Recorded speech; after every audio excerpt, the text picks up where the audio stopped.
Facebook family and friends. I am Carla Sutton McKinney, the Senior Associate Producer of the JustUs Youth Show. Glad to have you here on this morning. And at this time, I'm going to turn it over to our intern, Mr. Jackson Kelly. Thank you, Carla. Good morning, everyone. Welcome to Season 2, Episode 3, where we will be covering the topic of racial disparities in the arrest and imprisonment of youth. With us today is Shaka Barrows, a member of the executive leadership team with the W. Howard Burns Institute. Shaka, we're so glad to have you with us today. Thank you for being with us. Right on. It's so good to be here. Yeah, it seems like a lot of the work that the W. Howard Burns Institute is doing really aligns with our topic today. And I think from what I've read that you've been with the Institute since 2002. That's correct. And it's Haywood Burns. Haywood Burns was a mentor of James Bell, the founder. So I just want to make sure, to say that, yes, been there since 2002. So it's been quite some time. Yeah. Could you explain your role a bit with as a member of the executive leadership team and what that entails for our viewers? Sure. So as executive member, or as member of the executive team, rather, my job is to just really look out for the well-being of our staff, make sure our organization is working in service of our strategic plan, to communicate with our board of directors. So as a nonprofit, your boss is your board of directors at the highest level. They have what is called fiduciary responsibility. So they're responsible for the resources that come through. So we report out to them.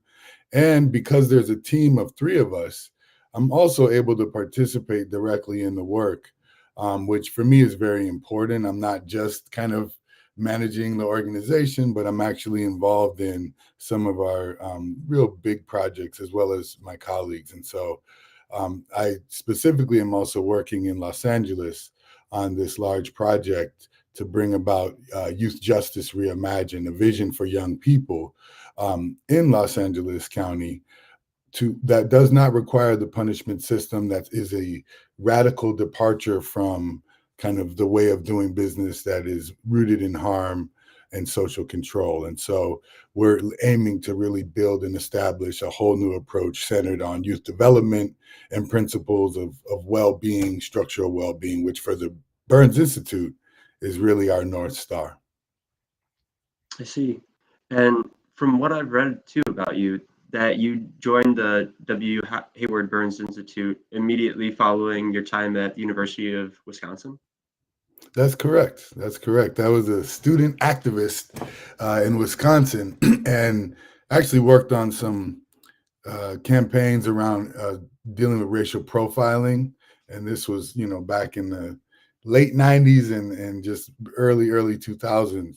And we were very successful at pushing for a bill to really track racial profiling of people all across the state, which, was a huge issue at the time and remains an issue many places across the country. We were successful with passing our bill, but the governor vetoed it. And he kind of gave me a first taste of really dealing with notions of justice in this country in such a structured way. And then during my time in college, I was able to meet James Bell, who was the founder of the Haywood Burns Institute. And again, Haywood was a mentor of James. And I met, at a barbecue at his house. So I didn't know him, we just were talking and we got into just kind of a discussion about what it means to be locked up. And it was really a lopsided discussion. He knew so much more than I did at that time about these issues. And so I was really fascinated because I was in school and university and there weren't a lot of experts about justice available. It wasn't, there were legal experts here, but just understanding really what was happening, especially for communities of color. James was just a recognized expert well before I ever met him. And so by the time I met him at his house at a barbecue, we were able to connect in a deep way. And I was like, I think I would like to join you. And, he was telling me about launching this organization. He had this idea and he was trying to do some things. And so, long story short, or long story long, if you want, that led to me joining the Burns Institute right out of college after I left University of Wisconsin, drove out to California and really began this journey together with him and others, Ophelia Williams and Shannon Farley, and different people joined over time, Michael Finley, David Onick, and people I consider family now. And so it's been a great experience. Yeah. Yeah, and I believe reading that like from the time that you first started, where you had about 35 members, you now have roughly 200 or maybe more. Yeah, and let me give a little context. So James, before I met him, he was an attorney doing cases, really holding institutions accountable for how their young people are being treated while they're in youth prisons primarily. And he was very effective at making a case because there was really horrendous conditions inside of facilities. Young people were overcrowded, and absolutely there was a need to do something different. So he was very effective at kind of saying to the judges, you got to do something else. Let's find people in these communities who can work with these young people. And essentially, he kind of became tasked with that. So as you're naming this kind of alternative that you're hoping for and dreaming for, and for them to actually release young people, he had to then go out and find programs in the community. And so that led to him bringing folks together actually at Alex Haley Farm. Where there's like a sacred meeting location, if you're familiar with your history in this country, and that led to the creation of the Community Justice Network for Youth. So the groups came together just to meet each other off of him just kind of identifying these groups around the country who are all really prioritizing working with young people of color. So that was, at that time, the face of youth justice was really youth of color. Really all over the country, disparities were just really off the charts. Facilities were overcrowded. There were just layers and layers of problems and an absolute crisis. And so these groups were actually prioritizing working with young people who were having issues with the law, who are not finding success in traditional school settings, who may not have a home, who may be living in the streets, who may have been involved in gangs or in other forms of violent situations, you name it, right? But these were organizations that were prioritizing building relationships and connection with those youth and the communities with which they were living in. And so that network kind of came together on its own, which is really important because it wasn't like someone told us, oh, you should do this. The groups themselves said, no, this should happen. And so James was like, all right, well, we're going to need to figure this out. Because even he, I don't think at that time at all thought, oh, I'll just like somehow coordinate this huge network of all these groups.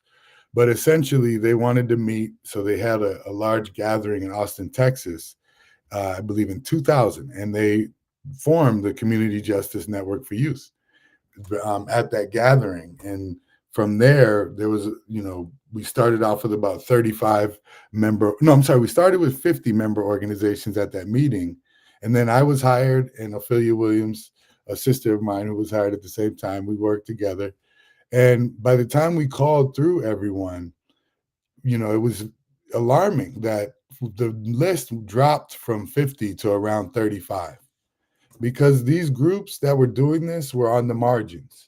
They were themselves were often working out of someone's home, or in a public setting, just meeting in a park, not really well resourced, and still just doing it from their hearts and just from the spirit, right? So that led to the reality that this work was actually very challenging for groups who were choosing to do it. There was not a lot of resources available, and they weren't getting grants to do this. And, the challenges that the young people were facing were at the crisis level, right? So there was a lot of need and yet not a lot of support for folks who were stepping in and doing that kind of work. So just wanted to give that context to say, yeah, we started off small.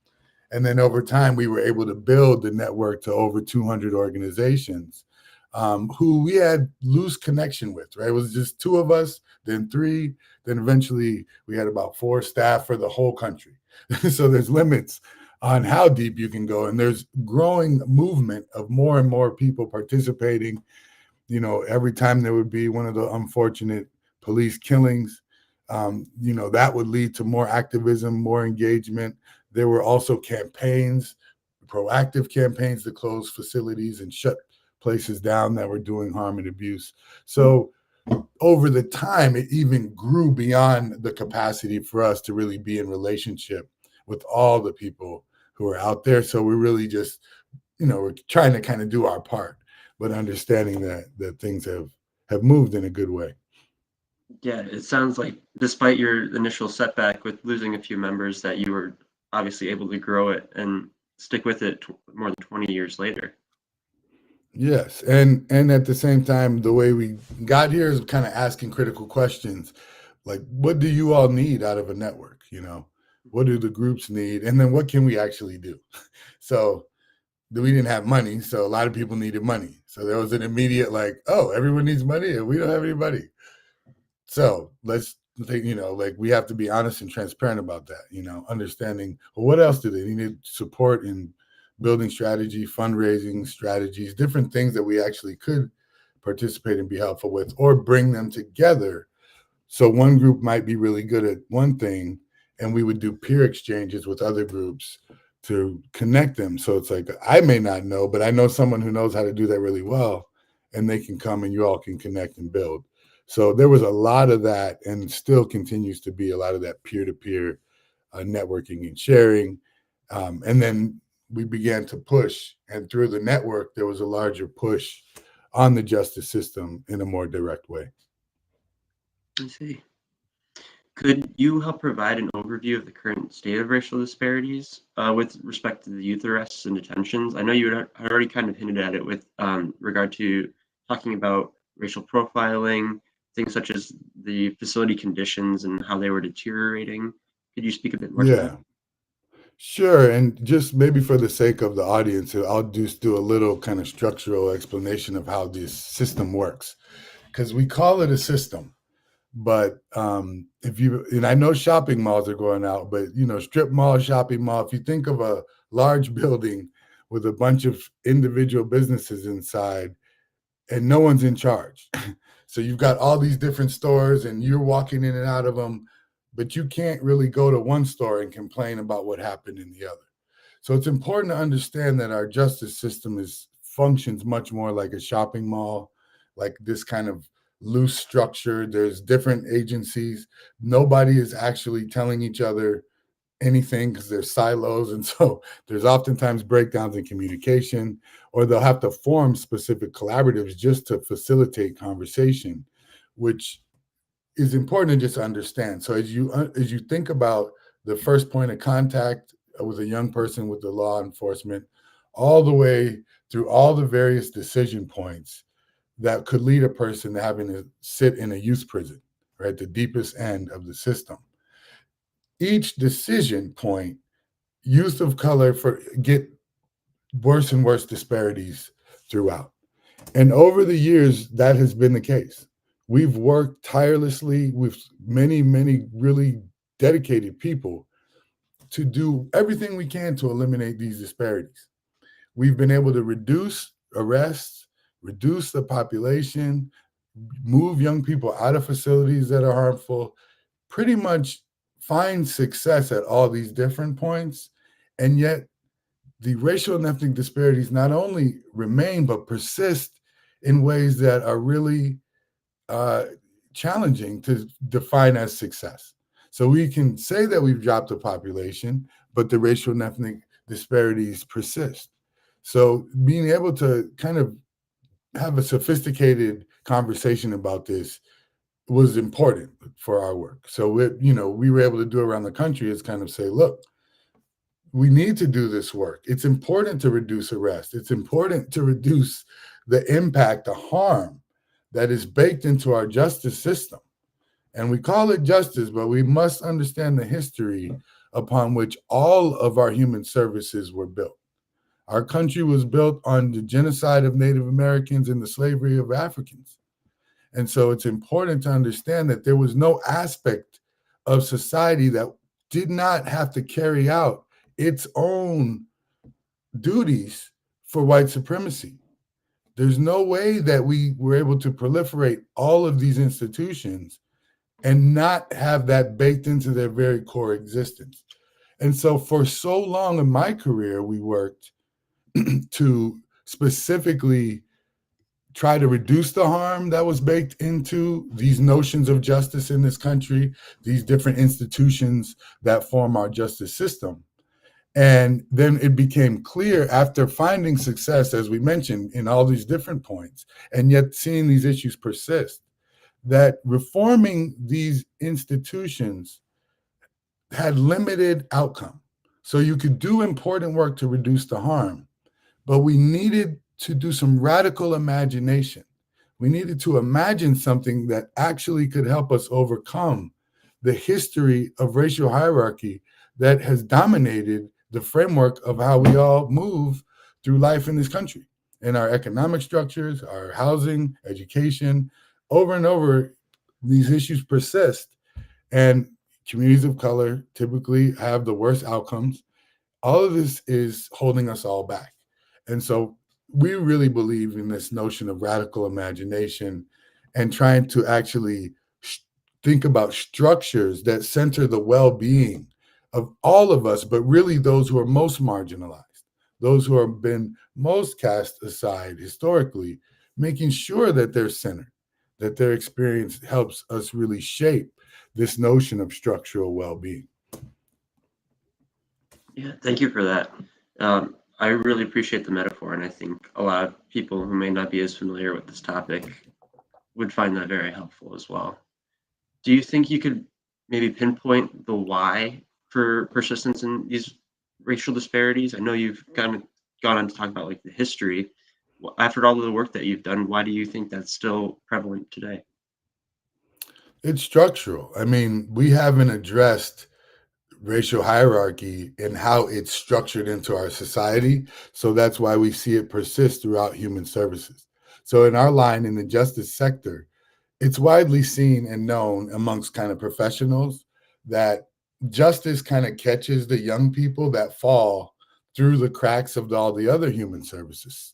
So as you then branch out to those other sectors, child welfare, behavioral health, you think about housing and the impacts on communities of color there, the outcomes are really abysmal all across the spectrum, because we haven't done the work in this country yet to build institutions that are actually made with and are constructed with the capacity and the potential to overcome this history of structural discrimination, structural segregation, racial hierarchy, things that, for example, just to make, I mean, these are big words, and maybe to some of the viewers, it's like, what is he even talking about? So let's just make it simple, right? So in the justice field, they'll say, well, I don't know what happened with little Johnny at home. That's not, we just know he got arrested.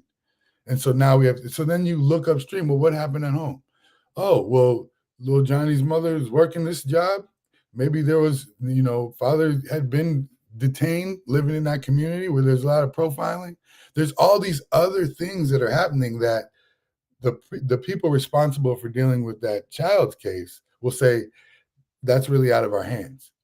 And as you go up and you look at studies, you'll see things like Black women having, structurally worse outcomes in terms of childbirth. And you can start from all the way from when the child is born and all these different steps.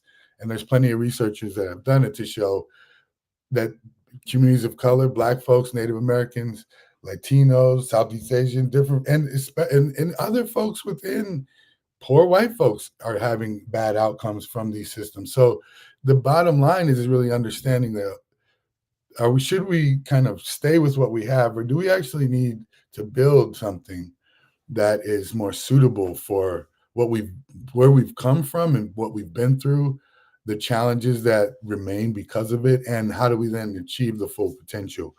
And so for us, that's an example of why we think it persists, because it's the reasons that drive someone into having problems with the law enforcement are structural. They begin way before the incident, way before anyone calls 911. And it's not really anyone's job to figure all of this out. Absolutely. And I appreciate the perspective that you're trying to give in acknowledging that we are holistic beings. There's nothing about us that is, in one lane or another. We have to look at everything and kind of incorporate that into how we, act and respond. Yeah, I remember reading Jonathan Kozol's book, Savage Inequalities, which was, phenomenally hard to read and sad, but it was just really clear about the education system and the fact that, some young people can't focus because they may have not been able to go to the dentist, which is a healthcare issue, right? And having healthcare and being able to have access to to get dental support, not having that could lead you to not being able to pay attention and cause you to be then placed not in the next grade to be. So there's just many, many, many structural examples of how this is layered and how if we want to unlock our full potential, we really must account for that history and be creative and lean into that radical imagination, the opportunity to do something new and different. Mhm. And I've also heard you go on to talk about distractions when it comes to this kind of work, when we're looking at things like data and statistics in the form of Hollywood media and things like that. How would you sort of balance considering those perspectives in terms of trying to take a holistic approach as well? Yeah, I mean, throughout my whole time doing this work, there's always this kind of lots of distractions, I call them, which though people will say things like, well, this isn't about history. People like violence, that Black people are more violent. They have a lot of stereotypes about who they think is committing crime. And they use things like, well, I watch the news. Don't you watch the news? I watch, and it's like, well, just because the news reports a certain slant or a certain frame, do the actual studies, show that, look at the actual data and see if you're really interested in seeing what's going on. Most of who's locked up is not who's on the news. And most of how decisions are made are not because somebody is out there causing mass violence and lots of harm. And in fact, you'll see all these administrative reasons. Basically, Jackson, don't do these 10 things. And if I'm watching you, I could probably catch you up on something. You know what I mean? You have your friends, maybe you weren't on time for something, you know what I mean? It doesn't have to be that you were out there doing something horrendously bad. I could have discretion within my professional role to say, well, sure, you were doing your podcast, but you were late. And I'm sorry. But I'm going to have to report that to the judge that you failed to show up on time for this, right? And I could put a whole slant on it. And everyone's not doing that. There's plenty of people who would be trying to get success. But there are folk who see their role as I'm custody, suppression, social control, right? I want to control these people, these young people. That doesn't work. That often fuels a lot of the numbers that we see. So we have to understand how justice actually lives on a day-to-day basis and not just kind of go from the largest article that you hear about or the headline that causes the most reaction, but get into what is the daily practice, what is the harm that's happening like a conveyor belt every day from some things that we could do differently. If no one in my home speaks English and I am been arrested and now they're sending me which is an innovation, a notice to say, hey, you have a court date. Right now, even that was a big victory because in the beginning of those conversations, well, why would we send out anything? Well, the dentist sends you a notice, right? If you have a dentist appointment, they remind you. They want you to come in. Why wouldn't we send a reminder if we have everyone else in court and we want this youth and their family there? Okay, so, right? Oh, yes, let's send out a reminder. Good stuff. Now, should we make that reminder only in English? Right? I mean, and these are real bureaucratic decisions that have to be made. Whose job is it going to be to do the translation? But all of this can lead to real impacts on who gets violated because they didn't show up to court or they didn't appear when they were supposed to. And again, a lot of administrative decisions are where people end up having to get time spent, get, pulled deeper into the system. And again, it's being able to break that down to understand, yes, there are violent situations. There are those crazy moments when we're like, oh man, that was a tragedy, right? And then even then coming in and not being afraid to have an understanding about, well, what led to this? Rather than demonizing a young person because they may have pulled a gun out and shot somebody. Well, we live in a country where us adults make it pretty easy for young people to have to deal with firearms. And how do we account for that? Rather than demonizing somebody because they ended up in a situation, what are the conditions that they have to traverse, walk through every day? What experiences, traumatic experiences have they been through? What notions of self-defense are they carrying? All these things have to be really accounted for. And it's not to be hyperbolic and say, and therefore there's no accountability, right? But it's to say, what is accountability? And how do we reimagine what that looks like so we're not driving the situation and making it worse by doing structural harm on top of harm that may happen between people in the community or in the school or wherever. Yeah, something that you said that I'd really like to reiterate, I think, is like the sensationalization piece of a lot of these stories that we hear.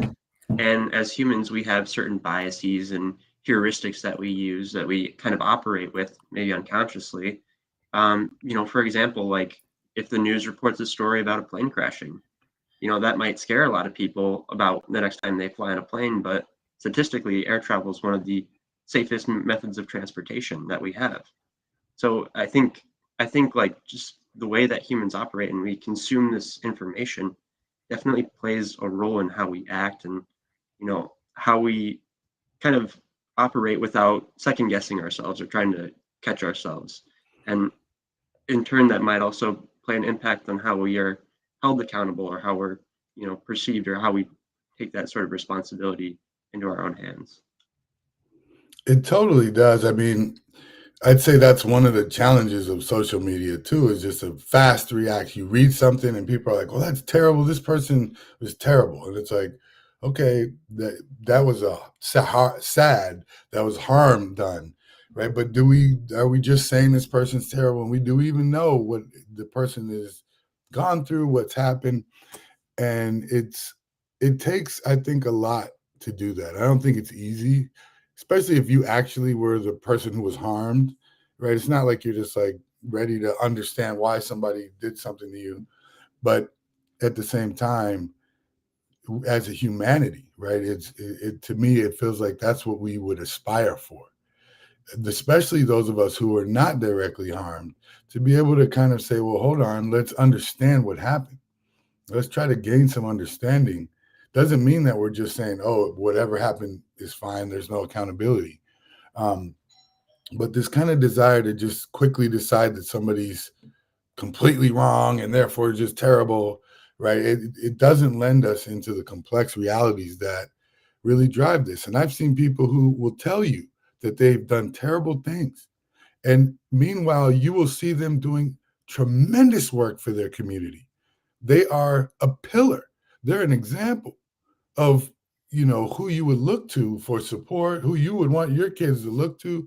And they themselves, at different point in their own life, have done some things. Myself, right? All of us are capable of doing things that we're not proud of and then being able to change, right? And grow from it and do steps of accountability, make amends, connect, really understand what has happened. And so we're really trying to think about the healing that's involved in justice, not just the accountability, social control, this need for revenge, retribution, right? Which, is baked into our country's narrative. So there's a deep rooted kind of appetite for this. There's a kind of comfort.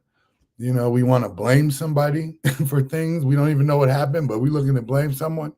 Whose fault? And it's like, well, let's actually understand how all this happened. To me, that's more of what I'm seeing in the work and what people are doing that are really trying to deal with the full totality of restoring well-being and kind of balance after a harm or something really bad has happened. Absolutely, absolutely. And before I get into my next question too, I just wanted to remind our viewers that in about 15 minutes at 10:45, we will begin our Q&A segment. So please feel free to type your questions into any of the chats on whatever platform you're viewing, or you can call in at 563-999-3465 with questions. All right. Yeah, I really appreciate all these points that you're making, and I feel like they're very insightful and can help our viewers understand sort of the, system around us and how it plays an impact in a lot of these disparities that we see with regard to youth incarceration. Another question I have is like from a structural perspective, where do we begin with change to interrupt these racial disparities of incarcerated youth? Well, you teed me up, Jackson, because I wanted to actually talk a little bit about some of that. We've again looked for opportunities to do some radical imagination and to name that, right? To name, if you think about the auto industry, right? There for a long time, gas guzzlers were just no big deal. You just, gas was cheap. However much it burned, you just drove around. And then we all started learning about the impacts of all this carbon dioxide and gas, greenhouse gases. So there was a thinking about reforming in that industry, right? Hybrid electric. So putting a big battery in the car, still having an engine, right? So it's still pumping out the toxic stuff, but we're like, well, at least now we can get a lot more miles.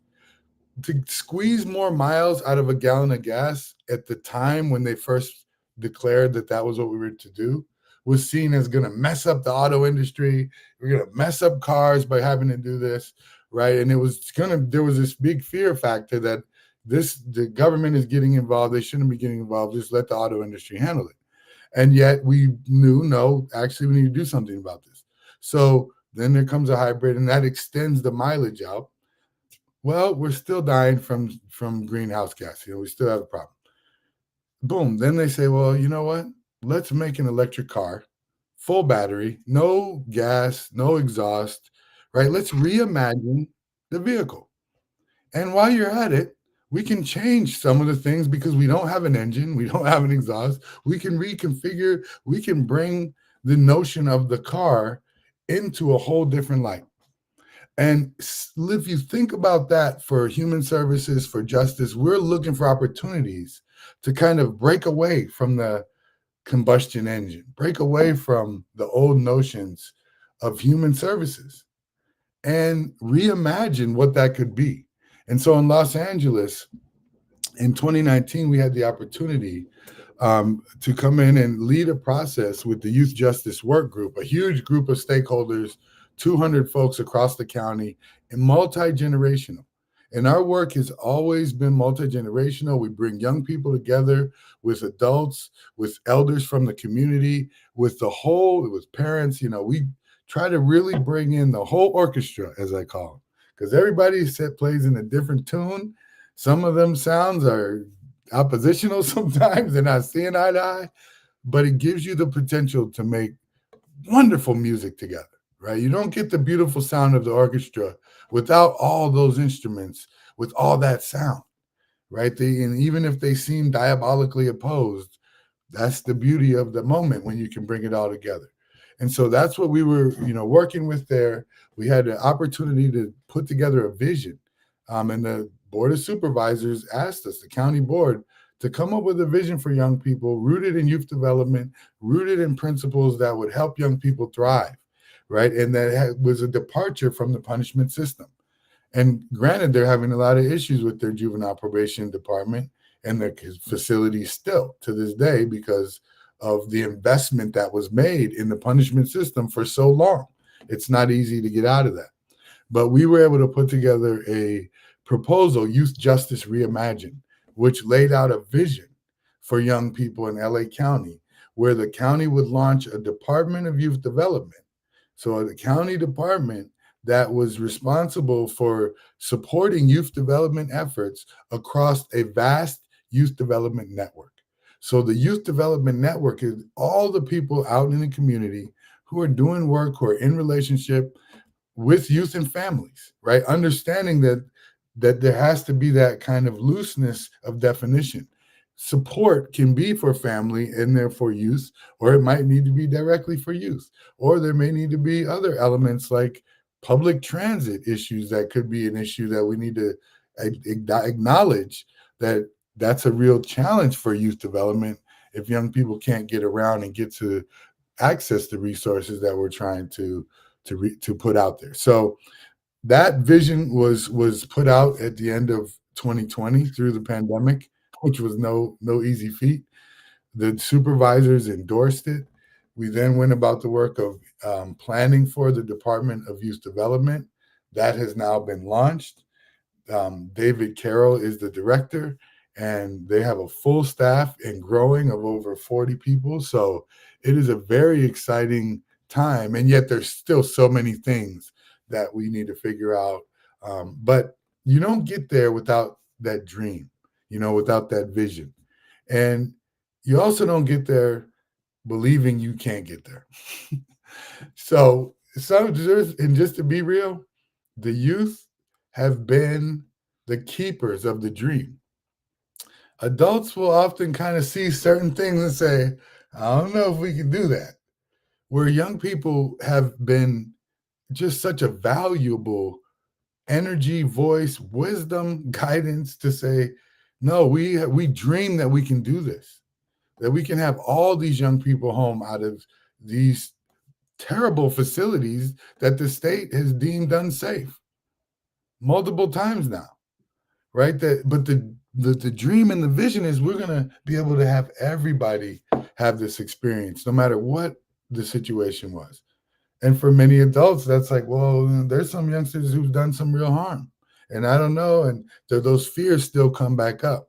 And this idea of letting go of punishment is not easy, right? It's not like I imagine I'm not a vegetarian, but I like hamburgers and things, but it would be hard for me to just say, all right, I'm giving it all up, and it's similar for us as humans around some of these notions of justice. It's hard to just say, I'm willing to try something different. But if you sit in circle and you see the healing that these practices can bring, and you see what accountability looks like when people truly are accountable for things they've done in ways that are transformative, I think it creates a whole lot more hope for what we can achieve together, rather than this feeling of like imminent doom or fear factor that kind of really can dictate, range of opportunities and what folks are willing to do. Yeah, absolutely. And with respect to the multi-generational approach, which you kind of discussed earlier, I think that's one of the things I really like with respect to kind of pivoting slightly with counseling, with the family systems approach. And it's something that's a little bit underutilized here in the West, at least, simply because, we're a very individualistic country in general. Uh-oh. You may have. Oh, okay, I'm back. you're still there. All right, fantastic. Sorry. Yeah. No problem. So as I was saying, I think one of the problems with implementing some of these things into the West is the fact that we're just a very individualistic country. That being said, a lot of the individualistic, measures and data we have regarding certain solutions and certain outcomes are heavily evidence-based, whereas, those group approaches or multi-generational approaches maybe aren't so as much. So that being said, how do you think you could measure the impact of these newer, maybe more alternative or community-based interventions when it comes to reducing disparities and improving outcomes for these youth? Yeah, I mean, I think we need to kind of be creative about capturing outcomes and over periods of time. I mean, I think sometimes it's like, well, we just had this meeting and was there an immediate outcome? And humans just don't really work like that. So, part of it is really being able to track not and the multitude of interventions, right? So instead of saying, well, he came into my office for 15 minutes, I met with the doctor and we met, it's like we had this meeting, but then I went out into the world and I still did all these other things. And so how do we understand more fully, right, the impacts and what's needed, right? Because I've been a part of, whole practices around like measuring risk, which how do you measure the potential for someone to do something? That's like predicting the future. But some professionals came together, they came with a tool, they got it validated, and now we're using a tool to predict risk. Okay. It's not, I mean, you can make science bend towards what you're doing. And we have a lot of examples of that for not so good outcomes. It'd be interesting to have the chance to really think about this comprehensively. But for us, it's leaning into the individual, the impact for them, their families, um, really quantifying that and not leaving that off the spectrum, but also tracking where were the resources, what kind of resources made it. Because what we also know is as much as we spend on human services, very little of that gets to the actual client. So a lot of resources go to support human services. Very little go to each family, each person, and being able to kind of unlock some of that, understanding if people have what they need, you know, well-being is going to be met. Most people want to have their needs met. If they have resources and opportunity to do that, you're going to see better outcomes. So for us, it's a much more of an organic approach and trying to track outcomes in ways that really account for the organic nature of things, right? And I say organic, structural, larger things than just, well, he had therapy for 2 hours today. Did it work or not? And it's like, well, are there more opportunities for me to get green groceries in my neighborhood? Is adequate street lights? Am I in a community that's being gentrified and half of the old communities now living in tents and is struggling to survive, and my mental health is affected by that? Like, all these things are a part of what we should be looking at and what we can. It's just that we have to catch up to and adjust and also step away from some of the old ways of doing business, right? And lean into history so that we don't recreate the same racial hierarchical structures that lead to these same abysmal outcomes for certain communities. Yeah. I think we have time for about one more question before our Q&A segment begins. I was kind of curious as I was reading a bit about you and the work of the W. Hayward Burns Institute was about task forces across some of the major cities across the U.S. Could you speak more about that? Sure. So back in the day, we got started and we basically were going around the country just connecting organizations and, really finding out what people were doing in the community, but also sharing with them the work we were doing with jurisdictions to address their racial and ethnic disparities. So we worked all over the country with justice agencies, looking at their practices, looking at their own data, and understanding how their decision making was contributing to the racial and ethnic disparities that they were seeing in their system. We got to disconnect, and now I'm back. That's okay. And so we looked at the local level all over, and is it my end?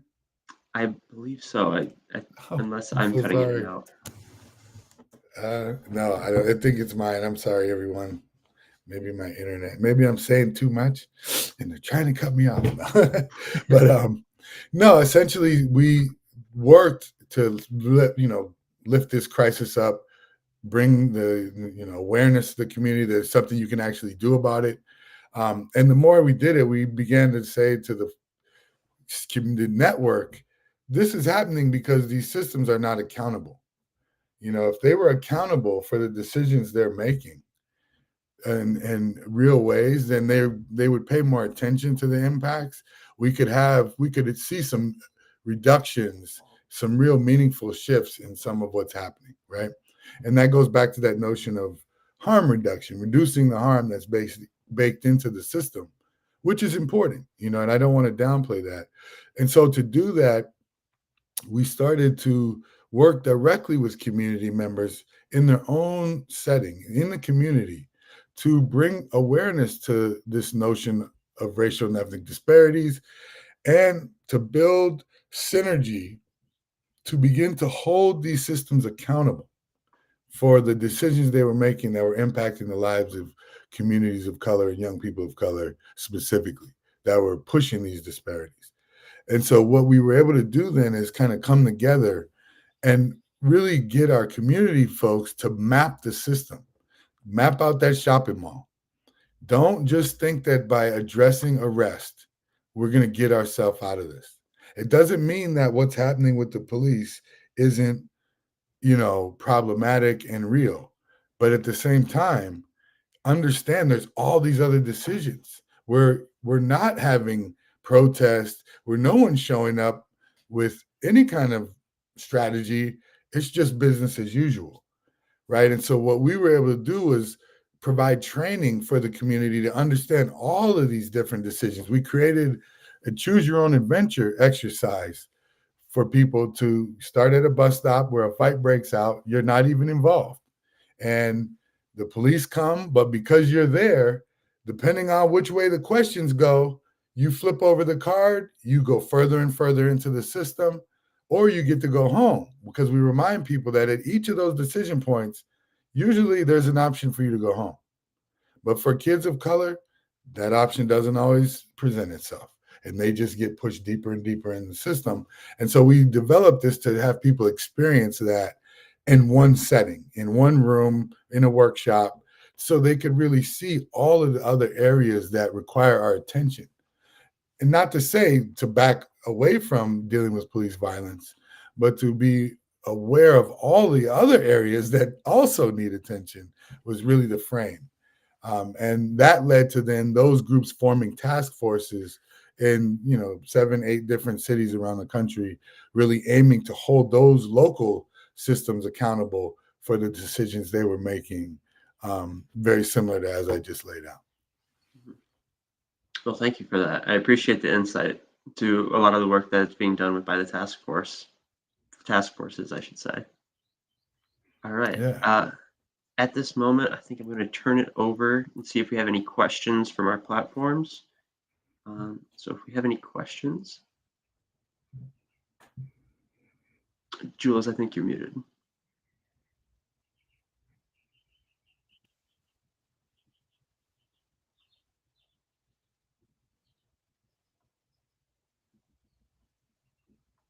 I think Carla will be joining us shortly.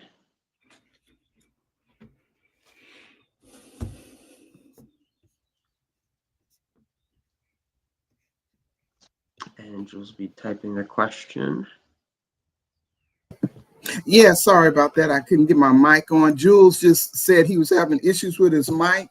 But Mr. Shaka, you mentioned, when our youth encounter the police at, there's moments during the process that there's an opportunity possibly for them to go home.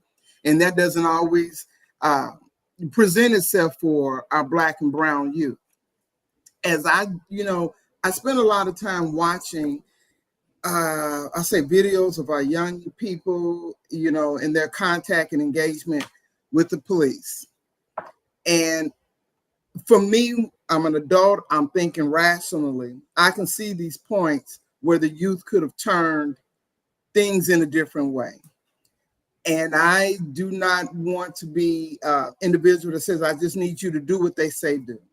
But I need some information. I want you to share some information with our young people. When you encounter authority, such as our police or someone else, your teachers, how they could move differently, if that's even a question to be responded to.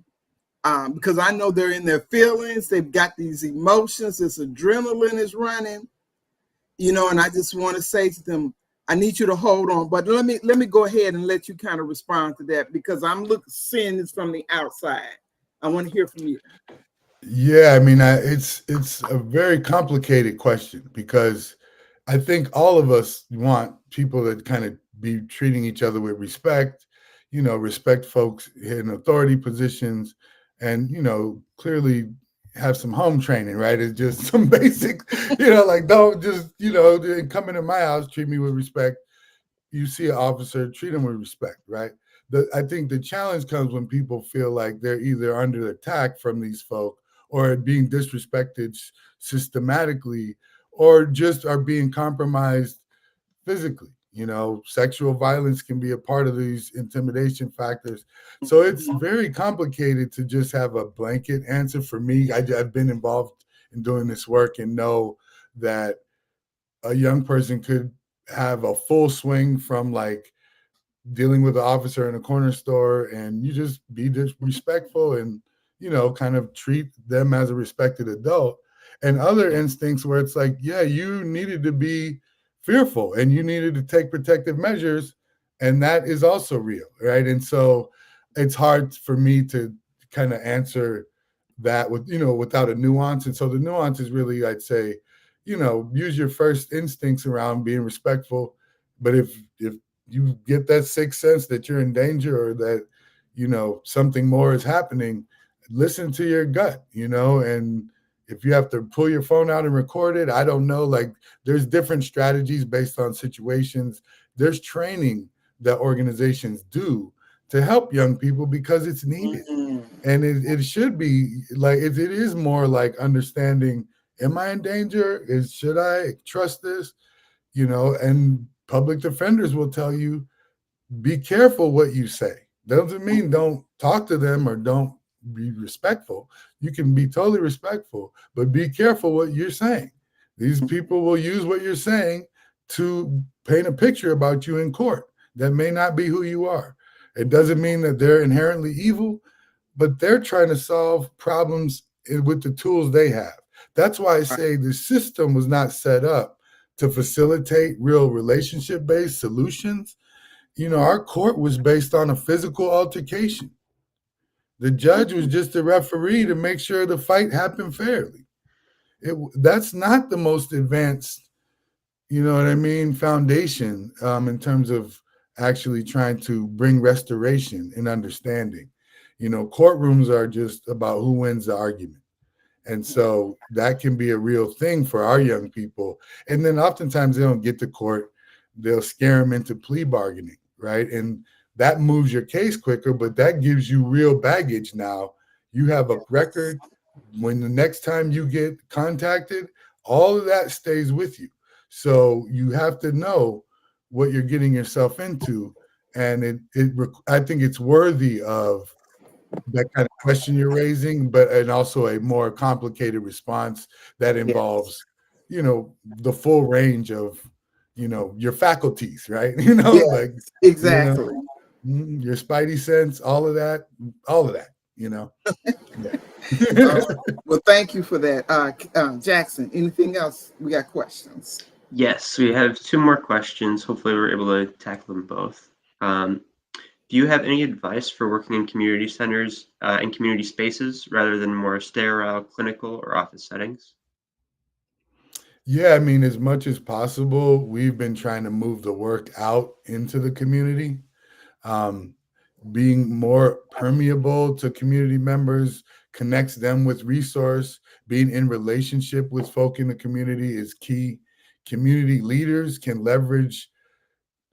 actually use their personal relationships to help connect people with services, right? And so for us, we're looking for that. That's why in that department in LA that I mentioned, the real big element of it is resourcing this vast youth development network and figuring out what that is. And some groups may not have a contract. They may not get resourced directly, but they should be a part of this, right? Because they're in relationship with young people. Those connections are the organic connections that people really rely on. And it's how do we then come and support that, right? So yeah, how much could we engage in a community center? I think social services should be on the bus, like why not have, direct people you can talk to in the train station, on the bus, at the bus, out there where people are at. So, these are all ideas, but again, that's that notion of radical imagination.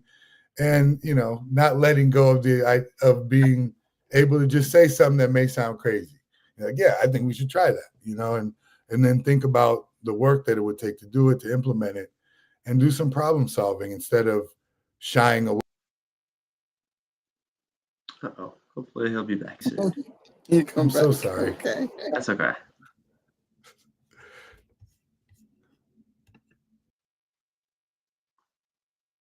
I don't know what to do. Keeps bouncing in and out. It's showing I have a strong signal, so I'm sorry. Yeah. That's okay.